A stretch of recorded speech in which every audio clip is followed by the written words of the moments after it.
cannot afford to not keep turning up. Whenever there's that national demonstration, local action called, we must turn up, because that continues to apply the pressure on the building behind you.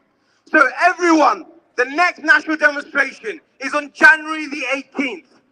January the 18th, everyone here, make a pledge to yourself that you will go onto your networks and you will tell them on January the 18th, start mobilizing for that day, because on that day, that Saturday the 18th, needs to start this new year with the biggest support we've seen for Palestine for time. We need to start the new year for people in the building, for those in Palestine, knowing that we stand with Palestine. We continue. How can we got the holiday season now? People are making the plans. But honestly, I'm telling you, how can we make those joyful plans for our family and our friends when we know those in Palestine cannot do that? Our celebrations will be in somber mood. But remember, when you gather in your gatherings, remember Palestine. Remember them in your prayers and your du'as. Remember in your family get-togethers. Remember how lucky we are to spend our time with our loved ones. Take that message on to the next few weeks, that we must all mobilize for the 18th of January. What date is the next national demo? 18th of January.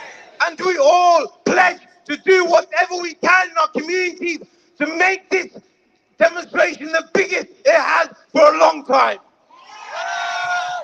I'm going to end on the note that Saud started on. Look, over the next few weeks, everyone's chilling with their friends and family, and that's all good.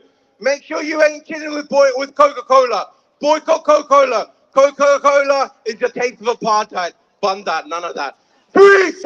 Palestine! Free! Palestine! Now for all the Londoners, I'm begging you, keep mobilizing, keep the love. Peace. Thank you so much. Okay, our last speaker now is here representing the Palestine Solidarity Campaign, which is one of the co-organisers of today's rally and of all of the national rallies. Please give a very warm welcome to Louise Reagan. Thank you, London, and thank you to everyone for turning out. Today is Palestinian Teachers' Day, and I want to start by sending a message of solidarity to all educators in Gaza whose schools and universities have been destroyed, and to the families of all those educators that have been murdered in this war, and also to the 625,000 students who for over 13 months have had no access to education. Ever since the latest war on Gaza started, it has been clear that this is a war on women and children. This week, a new study of children living through war in Gaza has found that 96% of them feel that their death is imminent, and almost half of them want to die as a result of the trauma they have been through. The chief executive of War Child UK said, "This report lays bare the fact that Gaza is one of the most horrifying places in the world to be a child.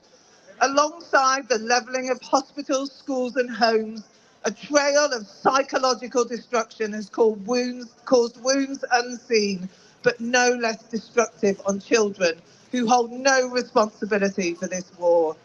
The estimated death toll in Gaza is more than 44,000, and a recent report from the UN found that nearly half of those killed have been children. This week, Keir Starmer met with Philip Lazzarini, the Commissioner General of UNRWA, to offer his condolences for the UNRWA staff who have lost their lives. If he truly meant this, then he would stop selling arms to Israel immediately. This week in our union headquarters, we opened a poetry exhibition, Moon Tell Me Truth, produced by the Hands Up Project. All poems are written by children from Gaza. It reminded me of the hope and joy that children bring. To read this report and see this hope being destroyed is devastating. I want to end by reading one of the poems. It is by Shahad Badia, a 13-year-old from Gaza, and it is called Mother Palestine. Sadness in her eyes as everyone dies. She remembers the old days, how beautiful she was, but no one can realise that she wants to survive. Everyone, everywhere, must realise that Palestine deserves life. Palestinians deserve life. Palestinians deserve freedom. Palestinians deserve justice. We need an immediate and permanent ceasefire, and for our government to stop arming Israel now. Free, free Palestine! Thank you.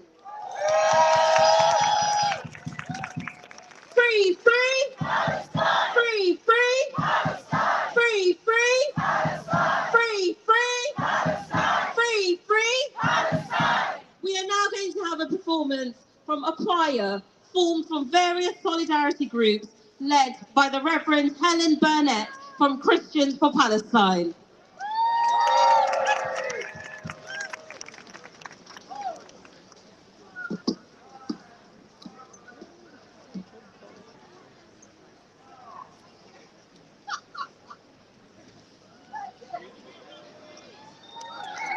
Very much.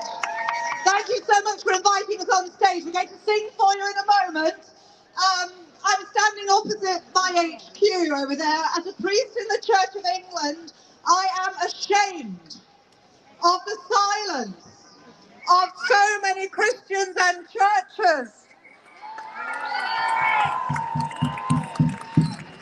Silence in the face of a genocide. But today I'm proud to stand alongside Muslims, Jews and people of all faiths and none, affirming our shared humanity. We're going to sing for you, and we hope that you might have a little slip of paper that's got to you by now, because we want you to join in. Because this is going to be the best carol I sing all of Christmas, because these are the sentiments I want to sing, instead of the meek and mild saccharine sentiments. We're going to sing for you an alternative version of "O Come All Ye Faithful," because right now we know that the most important thing this Christmas, in spite of all the world wanting us not to think about it, all the world wants us to turn away, is to turn towards Palestine, where the first Christmas took place, and to witness in our churches and our mosques and our synagogues and on the streets to the ongoing genocide by the State of Israel, supported and enabled by our own government. Displacement and oppression lie at the heart of the Christmas story. So please join us when we sing "O Come All Ye Faithful," but you have the words in front of us. We're going to sing "O Come, Let's Not Deny It." "O Come, Let's Not Deny It." And we're going to sing 10 carols at 4:30 by Winston Churchill. Sorry about that. We're going to sing 10 carols at 4:30. Come and join us and sing some really hard-hitting, punchy carols that reflect the truth of Christianity and of all the faiths that were represented here on stage.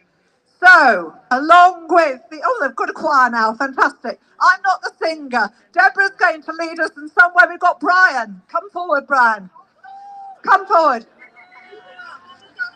And so that you look pretty, you look really, really pretty already, but you look even prettier if you put your mobile phone lights on. And we'll do a kind of, because Brian's used to that, aren't you? Yeah, so you shine your phone like that, and we'll all know. And we're going to warm up and sing with you. Okay. Okay, thank you everybody, thank you. Just like to say that this carol was written by my friend Deborah Maccabee. She wrote a wonderful load of carols 22 years ago. 22 years ago we were singing her carols, and sadly she had to update them last year. This is just one of them. We'll be singing some of her other carols later. Anyway, choir, unfortunately I'm not very good at backing tracks, so we're having to do this unaccompanied. La la la la la. After 3. 1, 2, 3. Oh, come, all ye faithful. All who care